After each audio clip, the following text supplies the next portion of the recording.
Ambalma o bisimila amala chuka don kibaru keneka. Bi kibara munun bambolo kada kulo kan o de kunu tenendo Octobre kalo kile 14 Mali jamana ɲɛmɔgɔ ale ni MINUSMA ni o ye diɲɛ tɔnba o ka kɛlɛkɛbolo bɛ Mali kɔnɔ yan nɔ. Olu kɔni ye ɲɔgɔnba kɛ kunu kuluba ka sababu kɛ sibirido. Sevare ni ale kɔni bɛ Mopti mara la.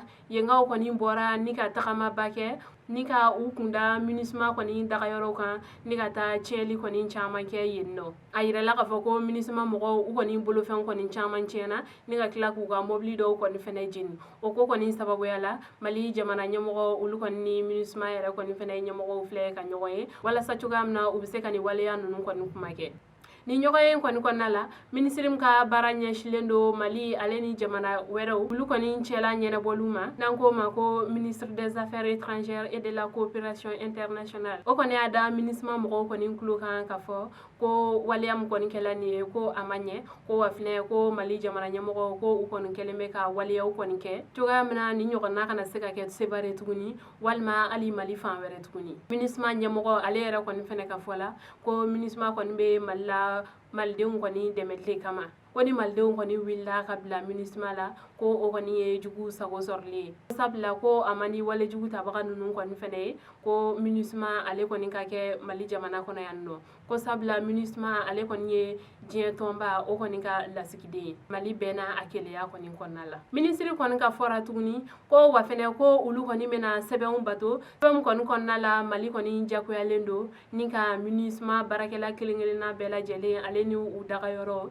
ko lakana. Ko sabula ko waleya min kɔni kɛlen filɛ nin ye Sevare ko a cɛ juguyala kosɛbɛ. MINUSMA ɲɛmɔgɔ ale yɛrɛ kɔni fɛnɛ ye layidu ta k'a fɔ ko a kɔni ye kɔrɔfɔw mɛn ko ale kɔni fɛnɛ bɛna kumakan lase a sanfɛmɔgɔw kɔni ma ni o ye diɲɛ tɔnba min bɛ yen nɔ n'an ko a ma ko ONU. Kibara wɛrɛ min b'an bolo ka da kulo kan o de ye sibirido Octobre kalo tile 12 Dana Ambasagu ale kɔni jɛkulu ka ɲɔgɔnyeba kɛla nin don in na Ningari ni ale bɛ Bajankara mara la.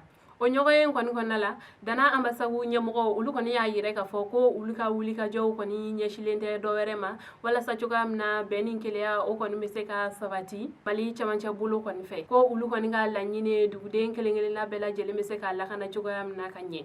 Ko ni fɛn o fɛn kɔni bɛ se ka kɛ sababu ye bɛn ni keleya o kɔni bɛ se ka sabati Mali kɔnɔ ko olu kɔni bɛ don o da fɛ. U ka ni ɲɔgɔnye kɔni kɔnɔna la u kɔni da sera kuma dɔw kɔni fɛnɛ ma ni ka nɔgɔ bɔ olu la. Ko k'a yira k'a fɔ ko ŋunuŋunuka dɔw kɔni bɛ dugu kɔnɔ minnu kɔni b'a yira k'a fɔ ko olu kɔni ni Amadu Kufa ni o kɔni fɛnɛ ye walejugu tabaga dɔ ye Mali cɛmancɛ bolo fɛ ko olu kɔni ni o bolo bɛ ɲɔgɔn bolo fo ka taa se ko u ye bɛnkan sɛbɛn dɔw kɔni kɛ. Ko k'a yira k'a fɔ ko nin kumafɔlen ninnu kɔni tɛ tiɲɛ ye. Ko sabula olu kɔni tɛna ko fosi kɛ mun kɔni bɛ taa Mali finitigiw kɔni juguya la. Ko ale nin fɛnɛ ja dɔw kɔni bɛ bɔlɔlɔ kɔni fɛnɛ sanfɛ ja min kɔni na i bɛ cɛ dɔ ye donso fini kɔni b'a la a kɛlen bɛ ka dɔ faga kɔni o kɔni kɔnɔfɛn dɔw kɔni bɔlen bɛ a bolo. Ko olu kɔni b'a yira k'a fɔ ko Dana Ambasagu mɔgɔ kɔni tɛ ni donsokɛ in ye. Ko wa fɛnɛ ko Dana Ambasagu kɛlɛkɛcɛ kɔni mana kɛ fan o fan kɔni fɛ Mali cɛmancɛ bolo fɛ ko olu kɔni fɛnɛ bɛɛ bɛ ɲɔgɔn dɔn ko nin maa ninnu kɔni tɛ olu kɔni dɔ ye.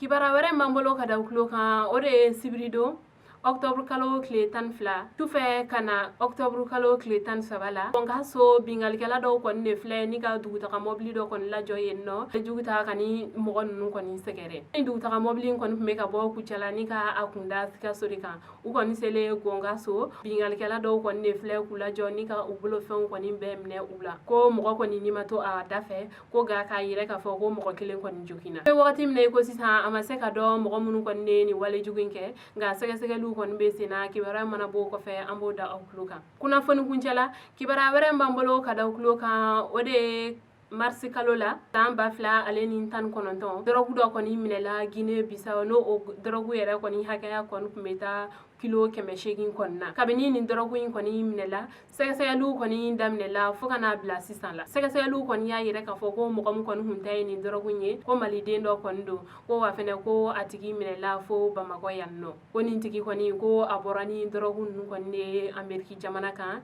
ni ka na ni u ye Guinée Bissau ni a bɛ tɛmɛ Senegal fɛ ni ka sɔrɔ ka don Mali kɔnɔ yan nɔ. O sira de fɛ dɔrɔgu ninnu kɔni selen Guinée Bissau dɔrɔgu ninnu sɔrɔla ka minɛ o la Guinée Bissau o polisiw jugu kɔni fɛ ko ni maliden kɔni tɛgɛ dala ale kan ale minɛ la ko ka yɛrɛ k'a fɔ ko sigana mɔgɔ naani fɛnɛ minɛ la ni a yiralen don k'a fɔ ko olu kɔni fɛnɛ tun b'a dɛmɛ k'a ka nin wale jugu ninnu kɔni kɛ ko wa ko nin dɔrɔgu ninnu kɔni feereli kɔni kun tɛ dɔwɛrɛ ko walasa cogoya min na ni ka se ka walejugu tabagaw kɔni dɛmɛ ni ka Mali jamana kɛlɛ. An balimaw ni kibaruya ninnu tun b'an bolo ka da u tulo kan ani ce a ka kulomajɔ la a k'an bɛn a ɲɔgɔnna wɛrɛ.